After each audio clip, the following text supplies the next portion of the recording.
Շնորհակալ եմ հարգարժան փոխոսնակ։ Հարգելի ընդդիմություն, մասնավորապես դաշնակցականներ, ընդունեք, որ այս անգամ մենք մեզ համար հանգիստ նստած հաշվում ենք 4 միլիարդին գումարած 5 միլիարդ ինչ է անում, եւ դուք բացեցիք դաշնակցության թեման։ Սովորաբար մեզ եք մեղադրում, ասում եք, որ մենք ենք պրոակտիվ ձեզ անդրադառնում, այս մեկը ձեր նախաձեռնությամբ է տեղի ունենում։ Այսօր շատ հետաքրքիր անեկդոտներ պատմվեցին այստեղ, ես դրանց եւս մեկը կավելացնեի, 3 հարց ու պատասխանի ժամանակ ձեր բացակայություններ։ Ուր եք, ինչու չեք եկել հարցեր ուղղելու կառավարությանը։ Այ դա արդեն բազմիցս կրկնվող անեկդոտ է։ Պարոն Մինասյան, գիտեցիք տեսանյութը, որում դաշնակցականը երեխային սովորեցնում է Հայաստանի Հանրապետության վարչապետի գլուխը կտրել։ Ափսոս։ Հա, այսինքն հետազոտել եք, բացահայտել եք, որ դաշնակցական չի։ Այսօր էլ դա է ձեր արդարացումը, ես կվերադառնամ այնուամենայնիվ երեկվա ձեր արդարացմանը։ Դուք ասացիք, որ եթե խոսքը ցեղասպանություն կատարողի մասին է, ապա դուք արդարացնում եք այդ արարքը։ Տիկին Բադալյանը շատ լավ անդրադարձավ այս հարցին, ասելով, որ ենթատեքստերը կարող ենք հեռացնել եւ անդրադառնալ այդ ձեր ասվածին։ Այստեղ հարց է առաջանում, թե ինչու չեք դուք ձեր հորդորին հետևում։ Այ օրինակ այդ հայրը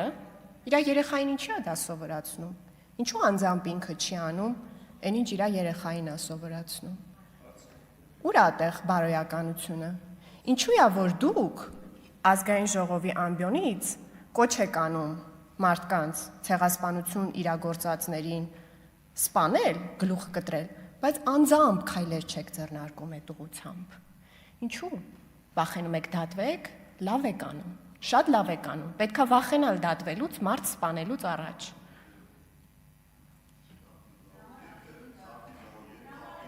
Պարոն Ռուստամյան, անցած տարի մարտին բյուրո ընտրեցիք, եւ հանդես եկաք ասուլիսով։ Այդ ժամանակ դեռևս մենք չգիտեինք, որ Բագրատ Գալստանյանին եւ Արթուր Սարգսյանին եւ Իշխանին Սաղաթելյան գաղտնալսում է Հայաստանի Հանրապետության իրավապահ համակարգը եւ ի հայտ են գալու ձայնագրություններ, որտեղ այդ նշածս մարդիկ պլանավորում են, թե ինչպես է անհրաժեշտ հավաքագրել մարդկանց Հայաստանի Հանրապետությունում ոչ խաղաղ անհնազանդության ակցիաներ կազմակերպելու համար, չթվարկեմ մեքենաշուռ տալ, այրել, աստղիկներ ու ինչպիսի որակ ունեցող մարդկանց է պետք հավաքագրել, այդ բառը չեմ կարող ամբիոնից արտաբերել, բայց համոզված եմ բոլորը մտաբերում են, թե Բագրատ Գալստանյանը ինչ ածականով էր որակում են մարդկանց, ում անհրաժեշտ է հավաքագրել այդ ամենը անելու համար։ Դա այն ժամանակ, երբ այդ ձայնագրությունները տեղի են ունեցել, անցած տարվա գարունն է ներառում, այսինքն այն ժամանակ, երբ որ դուք բյուրո էիք ընտրում եւ դուք ասուլիսով էիք հանդես գալիս։ Եվ այդ ասուլիսի ժամանակ ձեր ասած միտքը, չիմանալով այդ գաղտնալսումների մասին, ես հրապարակել եմ եւ ուզում եմ այսօր էլ կարդամ, թե դուք ինչ եք ասել։ Իշխանափոխության համար մենք ունենք մեր պատկերացումները, որը եթե կարճ ձևակերպեմ, հետեւյալն է, որ մենք ունենք կարիք անհրաժեշտ ակտիվության եւ մասնակցության պատրաստ ցուցարարների կազմակերպված ներկայության։ Այսինքն մեզ պետք է ոչ միայն ընդհանուր թիվ մասնակցության, այլ պետք է ակտիվության եւ վճռականության պատրաստ մի իսկապես կազմակերպված մասնակցություն, որը հնարավորություն կտա շարունակական զանգվածային անհնազանդության գործողություններ կազմակերպել։ Խաղաղ բառը բացակայում է։ Դուք այդ օրը հրապարակային հավաքագրում եք այն գաղտնալսման մասնակիցների գործողությունների համար այն ածականով բնորոշվող մարդկանց։ Այդ էիք դուք անում։ Այդ նույն փուլերում, չէ, դուք շատ զգուշ եք, դուք գիտեք ինչպես արտահայտվեք, որ ոչ թե այն Արթուր, ինչա Սարգսյանա ձեր գործընկերոջ անունը ում անձեռնմխելիությունից զրկեք, ցավոք իրան էլ չէիք հուշել, ու առհասարակ լավ կլինի դադարեցնեք այդ օրենքի սահմանի վրա ճոճվող արտահայտությունները անելը, որպեսզի այն հույսով, այն ծածուկ հույսով, փափագելով, որ ինչ որ մեկը կանի այն գործողությունը, որին դուք փորձում եք դրթել մարդկանց, այդ պետքա դադարեցնեք, որ հիմա էլ ձեզ պատասխանատու չզգաք, եկեք ես ամբիոնի մոտ կանգնեք, ասեք նրանք քաղաքական բանտարկյալներ են։ Նրանց արարքների համար քաղաքական պատասխանատվություն կրում եք դուք։ Այդ նույն շարժումներից մեկի ժամանակ դուք հայտարարություն եք տարածել համահայկական զորաշարժի կոչ անելով։ Ինչ հաշակում համահայկական զորաշարժ։ Մեր սահմանադրության մեջ որտեղ եք տեսել, որ այդպիսի բան կարող է տեղի ունենալ։ Որ այսօր եկել եք փորձում եք սահմանադրություն պաշտպանել եւ քաղաքական ինձ շարունակելու եք ամեն ինչին պատասխանել, ցավոք էլ չունեք ելույթի իրավունք, ձեր կողքի նստած գործընկերներին ասեք, թող ինձ արձագանքեն, նշումներ արեք, կարձագանքեք ինձ, մի ընդհատեք ինձ։ Համահայկական զորաշարժ, սրա ի՞նչն է սահմանադրական։ Սովորաբար, երբ որ դուք սենց մտքեր եք արտաբերում, մտածում եք, որ հիմա բոլորը թերթով ինձ արձագանքելու եք, տեղից Տիկին Գալստյան։ Ի՞նչն եմ։ Հա, բա ինչի է այդ բառը օգտագործվում։ Ինչի եք այդ բառը օգտագործում։ Ասեք խաղաղ հանրահավաք ենք անելու։ Հա։ Շնորհակալություն, զորքի մասին չի, զորավոր լինելու մասին է եւ դուք անպայման ուզեցել եք, որ մարդիկ ուժեղ լինելու մասին մտածեն, հանկարծ զորքի մասին չմտածեն։ Եվ երբ որ զինված ուժերի գլխավոր շտաբի պետին էիք աջակցում, նույնպես մտածում եք, որ այստեղ շատ լինենք, էլի։ Զինվորականների մասին չի խոսքը, պարզապես թվականակ Տիկին Գալստյան լռեք։ Դե եկեք սենց խոսենք, ես դեմ չեմ։ Դուք աջակցել եք զինված։ Սիրելի գործընկերներ, հետո թողեք ռեպրեսիաներից խոսակ։ Ինչ եք ռեպրեսիայի ենթարկում Տիկին Կարապետյան։ Բայց տեղից ինչի եք բանանում, հետո ելույթ կգաք, կունենաք, կպատասխանեք։ Թողեք, թող խոսի մարդը, հետո կգաք, ամբիոնից կխոսեք։ Տիկին Կարապետյան, շարունակեք, ավելացրեք Տիկին Կարապետյանի ժամանակ։ Շնորհակալ եմ, որովհետև էլի բաներ ունեմ ասելու։ Գանք թերևս էլի սահմանադրության ու ձեր հարաբերությունների դիտանկյունից գանք եկեղեցու հարցին։ Երեք պարոն Մինասյանը այստեղից իրավական անգրագիտություն բառը օգտագործեց, ասեց օրենք չեք կարդում, կարդում եմ պարոն Մինասյանի տարբերություն ձեզ, ես օրենքը կարդում եւ հասկանում եմ։ Բայց ես ոնց որ իմ անունից որ ասեմ, ձեզ համար համոզիչ չի լինում։ Հետևաբար ես երկար մտածեցի եւ գտա մի գիրք, որտեղ մեր սահմանադրությունը մեկնաբանվել է, այդ գիրքը խմբագրությունը գլխավոր կատարել է Գագիկ Հարությունյանը, սահմանադրական դատարանի մի նախագահ, որին հույս ունեմ դուք ընդունում եք, որ ինքը օրենքները թե կարդացել է, թե հասկացել է։ Ինչ է ասում նա իմիջիայլոց մեր սահմանադրության ուրեմն այդ կետերի մասին։ Ընդ որում ասեմ, մեր սահմանադրության մեջ կրոնական կազմակերպությունների եւ պետության անջատ լինելու մասին դրույթը առաջին սահմանադրության մեջ չի եղել 1995 թվականի, այն ներմուծվել է 2005 թվականի սահմանադրական փոփոխություններով։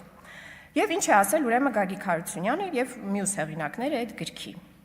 Այդ երկու դրույթների մասին։ Այն ժամանակի միջայլոց ասեմ, առաջին խմբագրմամբ 2005 թվականի իսկապես գրված էր եկեղեցին անջատ է պետություն, 2015 թվականին է, որ եկեղեցին փոխարինվել է կրոնական կազմակերպությունների անջատ են պետությունից արտահայտությամբ։ Ինչ է ասում նա։ Սահմանադրությամբ ամրագրված եկեղեցու պետությունից անջատ լինելու սկզբունքը նշանակում է, որ Հայաստանի Հանրապետությունն աշխարհիկ պետություն է։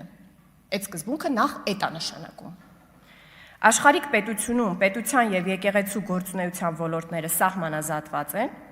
ոչ մի դավանանք պարտադիր չի համարվում, պաշտոնական պետական կրոն գոյություն չունի։ Հիմա ամենակարևորը նման պետությունում, այսինքն աշխարհիկ պետությունում կրոնական կազմակերպությունները ապաքաղաքական, վերկուսակցական կազմակերպություններ են, պետական գործառույթներ չեն կատարում, քաղաքականությամբ չեն զբաղվում։ Հիմա էս են գրել Գագիկ Հարությունյան, Սահմանադրական դատարանի նախագահը, որին հույս ունեմ, դուք որպես հեղինակություն ճանաչում եք։ Հիմա սրանից հետո մենք ունենք այլ օրենքներ, այո, մեկի մեջ գրված է կրոնի եւ խղճի ազատության, որ սպասավորները ունեն նույն քաղաքական իրավունքներ, նույն չի ասում, մասնակցում են քաղաքական կյանքին, քաղաքացիներին համահավասար։ Ինչ է նշանակում։ Առանց վեղարի եւ առավել եւս առանց կաթողիկոսական գավազանի մյուս քաղաքացիներին համահավասար են մասնակցում։ Այստեղ է խնդիրը, որ այդ սահմանադրությունը իր այդ տողով եւ իր մեկնաբանությամբ պետքա գործի, նոր դրա ներքո մյուս օրենքները կարդանք ու հասկանանք։ Մեր ընտրական օրենսգիրքը առանց կարգավիճակի, այո, վեղարները հանեն, գան ձեր հավաքներին մասնակցեն։ Ոչ թե հավաքից առաջ, որում հնչում են այդ բոլոր խնդրահարույց մտքերը, եկեղեցու անունից հովանավորեն այդ ամեն ինչը։ Այստեղ Միչայլոց պարոն Հարությունյանը եւ իր մյուս համահեղինակները էլի հետաքրքիր մտքեր են գրել, ես ուզում եմ դա էլ կարդամ, որովհետև օգտակար կլինի հայ առաքելական եկեղեցու պատմական դերի շեշտադրման մասին նախադասության մեկնաբանության վերաբերյալ, նրանք ասում են. նման հարաբերությունների հաստատումը չի նշանակում, որ հայ առաքելական եկեղեցուն վերապահվեց հանրային իրավական կարգավիճակ, այն դարձավ պետական, գաղափարական, սոցիալական ոլորտներում լիիրավ մասնակից, ինչպես հայ առաքելական եկեղեցու, այնպես էլ այլ կրոնական կազմակերպությունների մասնավոր իրավական կարգավիճակը սահմանելիս պետությունը կրոնին եւ եկեղեցուն վերապահել է ոչ թե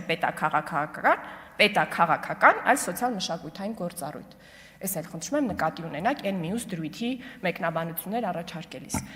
Վերջում, պարոն Ռուբինյան, ես թույլ տվեք ձեզ հետ փոքր-ինչ չհամաձայնել, ես չեմ կարծում, որ դաշնակցությունը պետք է վերադառնա իրավունքներին այն իմաստով, որ վերադառնա, այսինքն դուք գուցե դա նկատի չունեք, մահ կամ ազատություն կարգախոսին, որովհետև դաշնակցության ակունքները առաջացել են մի պայմաններում, որում մենք պետականություն չենք ունեցել։ Ձեր ինքնահայեցման, ադապտացիայի խորհուրդը, եթե դուք երբևէ ընդունեք, անպայման էս էլ նկատի ունեցեք, որ չի կարող մի գաղափարախոսություն, որը մեզ հանգեցրել է պետականությանը, այս պահը ընդունում ենք ազգային ազատագրական շարժում։ Պետականություն ունենալու պահից պետք է վերածվի երկրի պետական արտաքին քաղաքականության։ Այս անցումն է, որ դուք չեք կարողանում ի կատար ածել։ Պարոն Ռուստամյան, մեջբերում եք, ասում եք, արևմուտքում կա այդ կարգախոսը, ուշադրություն դարձրեք, այդ կարգախոսը այնտեղ, որտեղ կարդացել եք, ասում է դուք մեջբերեցիք, ապրիր ազատ կամ մեռիր, տարբերակ առաջին, ապրիր ազատ,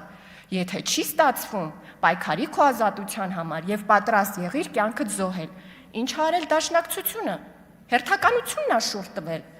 մահ կամ ազատություն, այսինքն սկզբում եկեք փորձենք մահվան ճանապարհը,